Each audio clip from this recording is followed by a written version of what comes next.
bạn sẽ đây từng ở chẳng ngàyนี้យើងមករៀនស្វែងយល់ពី Google Drive ចឹង Google Drive យើងដឹងហើយថាវានៅក្នុងចង្កអំបោះ Google ចឹងដើម្បីកុំឲ្យខាតពេកខ្ញុំចូលទៅបង្ហាញអ្នកទាំងអស់គ្នាតែម្ដងរបៀបប្រើប្រាស់ Google Drive ហើយបានយើងចាំបាច់ប្រើប្រាស់ Google Drive ព្រោះបើសិនតែយើងនិយាយចំទៅ Google Drive ហ្នឹងគឺវាមានមុខងារ store ទុកនៅ space ចំណេញ space កុំព្យូទ័ររបស់យើងឧទាហរណ៍ថាយើងមាន Gmail មួយយើងត្រូវការចំណេញ space អាចបាន 15G បាទអញ្ចឹងដើម្បីកុំឲ្យខាតពេកខ្ញុំមើលទៅតាក់ទងនឹងបង្ហាញការរបៀប upload file ក៏ដូចជាបង្កើត folder នៅក្នុង Google Drive តែម្ដងអញ្ចឹងនេះជាខ្ញុំមាន folder មួយដែលឈ្មោះថា print នេះបាទហើយ print នេះគឺយើងមានក្នុង folder នោះមានប្រភេទរូបភាពបាទនេះហើយខ្ញុំនឹងធ្វើការ upload folder print នេះចូលទៅក្នុង Google Drive របស់យើងអញ្ចឹងរបៀបចូលទៅកាន់ Google Drive យើងអាចចូលមកកាន់ជ្រោមហើយយើងបើកកន្លែងខាងស្ដាំនេះយើងមានពាក្យ Google App នេះយើងមានពាក្យថា Drive បាទអញ្ចឹង Drive នេះយើងបើកមកយើងអាចឃើញមាន script ចាស់ៗដែលយើងធ្លាប់ប្រើនៅលើ Drive ហើយ storage ដែលយើងអាច store បានគឺយើងអាច store បានរហូតដល់ 15G បាទអញ្ចឹងយើងប្រើ free ទេបើលើសពី 15G វាចូលលក្ខណៈយើងអាចធ្វើការបង់លុយបានអាចប្រើបានបាទអញ្ចឹងកន្លែងនេះយើងមានការបង្កើតថ្មីបើសម្រាប់ភាសាអង់គ្លេសក៏វាចេញទៅតាមនឹងដែរមានការបង្កើត add new ឬក៏បង្កើត folder នៅតាមនឹងអញ្ចឹងយើងចូលទៅកាន់ថាសរបស់ខ្ញុំសិនមកបាទយើងទៅមើលវាមានគេហទំព័រដើមថាសរបស់ខ្ញុំកុំព្យូទ័រការចែករំលែករបស់ខ្ញុំនេះយើងមើលតាមនឹងបាទហើយធុងសារ៉ាមនេះគឺឯកសារដែលយើងធ្លាប់លុបពីមុនចាស់មុនអញ្ចឹងខ្ញុំចូលទៅថាសរបស់ខ្ញុំអូខេអញ្ចឹងរបស់ខ្ញុំគឺមានតកតងនឹង Classroom អញ្ចឹងខ្ញុំធ្លាប់ប្រើ Classroom វា store ទុកនៅលើនឹងឯងប៉ុន្តែបើសិនណាយើងចង់បង្កើត folder ថ្មីយើងអាចកាន់ mouse ស្ដាំឬក៏ភាសាបច្ចេកទេសយើងអាច right click លើវាមកយើងឃើញមានពាក្យថតថ្មីនិងការបង្ហោះឯកសារការបង្ហោះថតឯកសារអញ្ចឹងកន្លែងនេះបើសិនតែយើងបង្កើត folder ថ្មីមានថាយើងបង្កើតសម្រាប់ធ្វើការ store folder ទុកdelete ដូចគ្នាដើម្បីកុំឲ្យរញ៉េរញ៉ៃពេលដែលយើង upload ឯកសារមកកុំឲ្យវារត់ផ្ដេសផ្ដាស់បាទចឹងយើងអាចចុចខាងនេះក៏បានចុចខាងនេះក៏បានចឹងខ្ញុំមកស្ដាំលើនឹងមកហើយយកពាក្យថតថ្មីចឹងខ្ញុំដាក់ចំណងជើងដាក់ថាដាក់ task 1ហ្នឹងបាទហើយខ្ញុំចុចពាក្យបង្កើតចឹងយើងរងចាំកន្លែងនេះមកអូខេចឹងពេលដែលយើងបង្កើតបានយើងឃើញកន្លែងនេះហើយអ្នកណាជាអ្នកម្ចាស់វាបង្ហាញតាមនឹងណាចឹងបន្ទាប់ពីបង្កើតបានយើងចូលទៅកាន់ folder នឹងយើងបាន folder មួយហើយយើងចូល2ដងមកបាទអញ្ចឹងយើងរបៀបមើលយើងអាចមើលចេះបានវាមានពាក្យថារបស់ខ្ញុំ test 1អញ្ចឹងកាលណាយើងចង់ទុកឯកសារឬក៏ចង់ទុក folder ផ្សេងទៀតដោយយកពីកុំព្យូទ័ររបស់យើងអាចធ្វើការ upload ចូលនៅក្នុងនេះបានយើងអាចធ្វើការមកស្ដាំហើយឬពីអីគេការបង្ហោះឯកសារឬក៏បង្ហោះថតឯកសារបង្ហោះថតគឺមានន័យថាយើងបង្ហោះទាំង folder ចុះបើសិនតែខ្ញុំចុចទាក់ទងនឹងការបង្ហោះឯកសារនេះយើងអាចចូលមកកាន់ desktop មកបាទហើយខ្ញុំរើសឧទាហរណ៍ថាខ្ញុំចុចចំគេ folder print អញ្ចឹងពេលដែលយើងចុចចំ folder print យើងបង្ហោះបានតែមួយសន្លឹកទេឧទាហរណ៍ថារូបថតនេះចុះខ្ញុំចុចពាក្យ open ឬក៏យើងចង់បានម្ដងមួយសន្លឹកម្ដងច្រើនសន្លឹកក៏យើងអាចធ្វើបានដែរឬយើងគ្រាន់តែ select លើវាហើយចុចពាក្យ open វានឹង upload ចូលអាហ្នឹងគឺមកស្ដាំយើងបង្ហោះឲ្យគេបង្ហោះ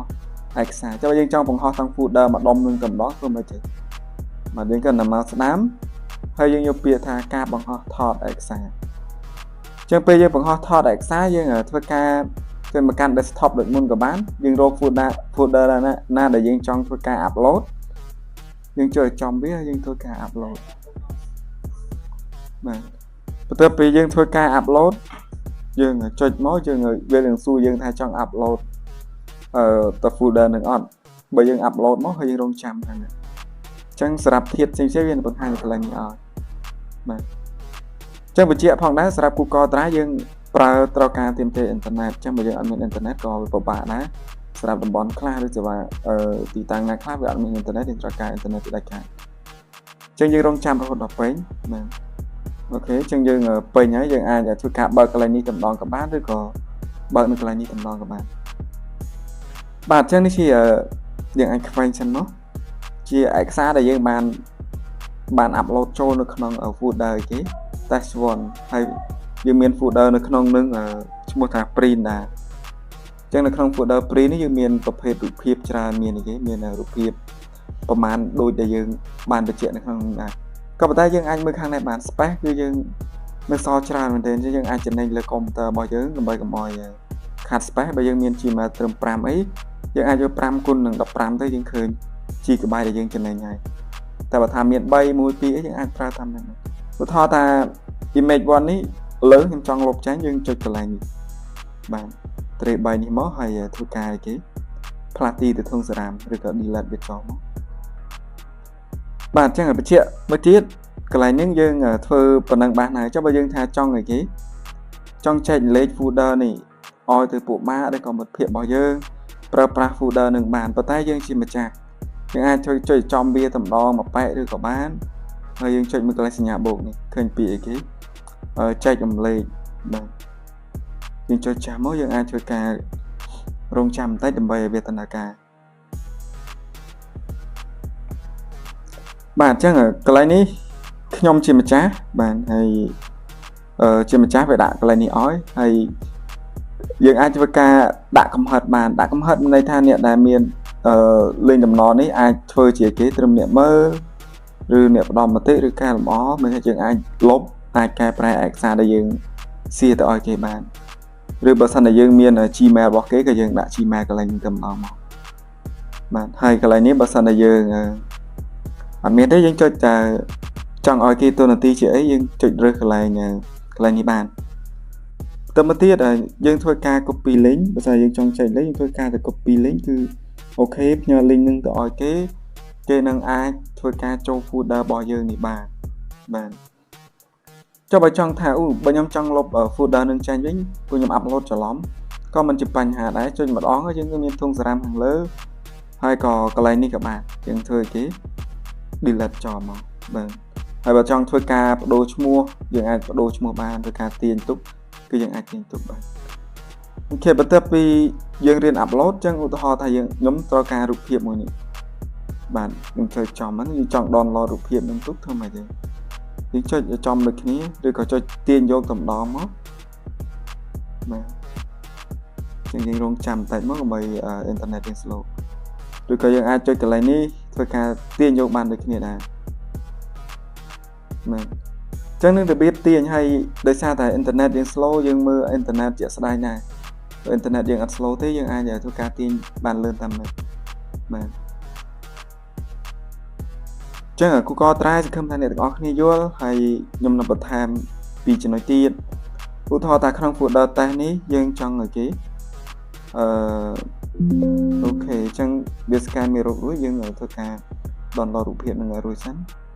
អូខេនេះរូបភាពនេះផ្កាម៉ាលី JPG យើងអាចធ្វើការ download បានហើយយើងមើលអីគេកន្លែងនេះមកយើងអាចចុច show folder ឬក៏ចុចមើលបានអូខេនេះរូបភាពដែលយើង down ចូលទៅក្នុងកុំព្យូទ័ររបស់យើងវិញបន្ទាប់ពីយើង upload រួចយើងអាច down ចេញបានអញ្ចឹងខ្ញុំអត់ upload វាទេខ្ញុំខ្វែងចេញមកតមួយទៀតសម្រាប់Google Drive នេះក៏យើងអាចធ្វើការបង្កើតជាលក្ខណៈ file អីគេមាន Google Sheet Google Form ហើយយើងអាចមើលតាមនឹងបានមាន Google នេះ Google Doc Google Sheet Google Slide ឬក៏ Google Form បានក៏ប៉ុន្តែជាភាសាខ្មែរយើងអាចមើលតាមនឹងបានមាន Google Alexa Google Biji Google បទបង្ហាញឬក៏ច្រើនទៀតវាមានច្រើនយើងអាចធ្វើការបង្កើតជា file នៅលើនឹងបានហើយក៏អាចចែករំលែកទៅតាមនឹងបានដែរអញ្ចឹងខ្ញុំធ្វើការបង្កើតនៅ Google Form បានហើយ Google Form ឬក៏បង្កើតនៅ Google Alexa គ្នាយើងមើលមួយអញ្ចឹងខ្ញុំអត់ចង់រើសទីតាំងណាផ្សេងទេខ្ញុំចង់រើសទីតាំងនឹងដែរគឺខ្ញុំធ្វើការបង្កើតចា៎កាលណាបង្កើតវាចូលទៅកាន់ឯកសារដែលយើងបង្កើតនឹងអូតូតែម្ដងហើយចេញទៅរងបែបនេះបាទអញ្ចឹងចេញទៅរងបែបនេះយើងអាចធ្វើការໄວហើយវាធ្វើការ save ទុកអូតូឲ្យយើងមិនចាំបាច់ទៅភ័យព្រួយទេពេលឯកសារឧទាហរណ៍ថាខ្ញុំវាពាក្យសាលារៀន ភូមិភាគសាលារៀនភូមិភាគយើងអាចធ្វើការដាក់ font ដាក់អីតាមហ្នឹងអញ្ចឹង font យើងមានអីគេយើងអាចរើស font តាមហ្នឹងបានមាន font ច្រើនប៉ុន្តែខ្ញុំនៅក្នុងនេះវាមានតែប្រហែល font ទេហើយខ្សែគេយើងអាចបរិយតាមហ្នឹងបានប៉ុន្តែបញ្ជាក់ពេលយើងបង្កើតដំបូងខ្សែយើងអត់ទាន់មានចំណងជើងទេគឺយើងអាចធ្វើការដាក់ចំណងជើងបានពេលយើងចុចចំវាមានសាលារៀនភូមិភាគនេះវាចាប់យកពីចំណងជើងដំបូងមកដាក់តែយើងអាចធ្វើការកែប្រែបានចុះយើងចង់ថាពេលយើងខ្វែងទៅមានបញ្ហាអីកើតឡើងអត់គឺពេលយើងខ្វែងគឺឯកសាររបស់យើងនៅកន្លែងនេះគឺនៅទីតាំងដែលយើងបានបង្កើតដំបូងយើងអាចចុចចូលមើលគឺវានៅតែរសារទុកដែរហ្នឹងឯងទិន្នន័យអីក៏ចំណេញដែរនៅលើ space ហ្នឹងចុះយើងបញ្ជាក់ថាបើយើងចង់ធ្វើការ export ចេញក៏យើងនៅតែអាច export ចេញបានដែរគឺយើងចុចកន្លែងឯកសារនេះយើងចុចពាក្យទាញយកចង់បានជាអីគេតម្រង់ជាត្រង់ជា open document ត្រង់ជាអត្ថបទសម្បូរបែបឬក៏ឯកសារ PDF អីយើងអាច export ចេញជាទៅតាមហ្នឹងបាទ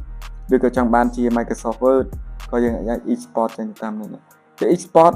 វាទៅនៅកន្លែងណាពេលដែលយើង export ចប់វានៅបង្ហាញនៅកន្លែងនេះឲ្យយើងថាទីតាំងរបស់យើងនៅកន្លែងណាយើងអាចចុច show folder មកយើងអាចឃើញទីតាំងរបស់យើងដែល export ចេញបាននាំចេញឯកសារទៅប្រើប្រាស់នៅខាងក្រៅបានអញ្ចឹងសម្រាប់